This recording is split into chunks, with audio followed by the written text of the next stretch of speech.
Hi, this is a quick unboxing and review of the IBSound close hook camera. This is basically a spy camera that is disguised in a close hook. The model here is J018. Come in a packet like this. Not much outside, just a little bit of information in the back here. We have 30 frames per second. Look like frame per second is spelled wrong here, but we have AVI format, support up to 16 gig. There's a 320 milliamp battery inside and has 2-hour working life. Let's just go ahead and unbox it and see what's coming inside. So here we have the close hook camera itself. See what else comes at the bottom here. Bottom we have some mounting plate and some tape. We have here a mini USB charging cable. And finally we have a little user menu. So the user menu has English and Chinese. And here is the English section. Look like here we have some description on how to install it, how to operate it, how to charge it, how to use it to take pictures.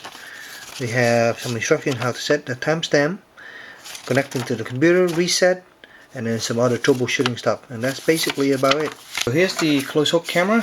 As you can see here, this is made out of light plastic.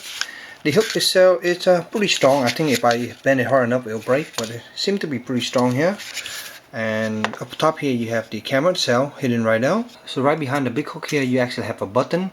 This is the actual button to stop and start recording, and you can also go into different mode with that button. In the back here you have the mini USB charging port, and you have an on-off switch here. So at the bottom here you have the slot for the micro USB card. On the side of the unit you have a little small LED indicator here, and I think the microphone is right now.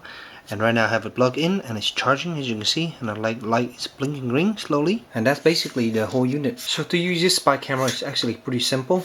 So first you turn it on, and after you turn it on, it basically just stays like this, and you have to basically hold this button down for about a second, and it will go basically blink once, and now it's in standby mode. And in your standby mode you can do two things. You can press the button once, and that will start recording. The light will flash once and go off, and now you can start recording. So this is basically manual recording, and it always records right now. It's recording all your stuff right now. And then you press it again to stop it, and it flashes to save it, and then it stops, and now it's back to standby mode. The other mode you can put it in is basically motion mode, and basically it detects motion, and when it detects motion it will start recording. To do that, all you have to do is just basically double tap, and it will blink 3 times, and then it will go off, and now it's in the motion detection mode. So when it detects motion, it will start recording, and after the motion goes away, it will stop recording. It does this basically by looking, I think, at the different in the frame, and does that instead of using like some kind of infrared sensor. So the motion detection kind of works. I'm in the room and I'm waving around, it works. When I go away, it doesn't actually stop right away. It actually runs for a few minutes. So it kind of works, you know, but it is not extremely reliable like an infrared motion sensor. Other than that, the picture quality were okay. The menu claimed that it can go up to 1280 by 960 at 30 frames per second. However, during my testing, this unit doesn't go that high. It only goes 720 by 480, so basically 480 line of resolution. So for today's standard, that's a pretty low resolution, but for a spy cam, I think that works pretty decent. It's also record at 30 frames per second, so the motion is pretty smooth. It records in an MPEG format. As far as the audio, it's a mono audio, and it's a 16-bit and 22,000 Hz. And that seems to be okay. When you start recording this, when you start pressing this button and you move this unit around, or you have it mount, that initial button press, as soon as you start recording, you can hear some noise. So you always expect that. And the microphone is pretty sensitive. It will pick up stuff within about 10 feet around the room. So if you are, you know, 1 or 2 feet away from it, it sounds pretty good. If you are 10 feet away, so if the room is small, it will echo and you will hear it. But if it's just a big open room 10 feet, you're gonna hear a faint small voice. So now I will show you some of the footage from a video, kind of give you an idea.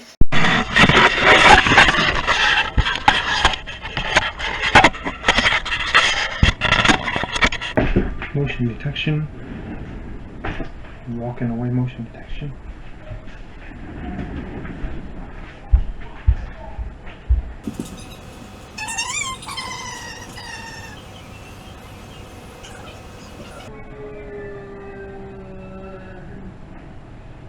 So as you can see, the footage, even though sometime during the day and right now at night, even with the light on, it's decent, but it's grainy. It's pretty grainy. So the camera, I think, it's a pretty terrible camera, but for I guess spy equipment it works okay. It's no 720p or anything like that. As you can see, the device is a pretty nice little device. You can definitely disguise this as a close hanging hook, because when you screw everything in place, it's actually act as a pretty decent nice closing hook. Yes, it's a decent little spy camera, good for home security or to catch a thief or something like that. I think it works pretty well. One thing I do want to point out is that there is no infrared for night vision, so this camera is pretty much useless at night. On a full charge, this guy go a little bit over an hour, I think about 70-80 minutes. It's rated for 90, but I never actually got it that long.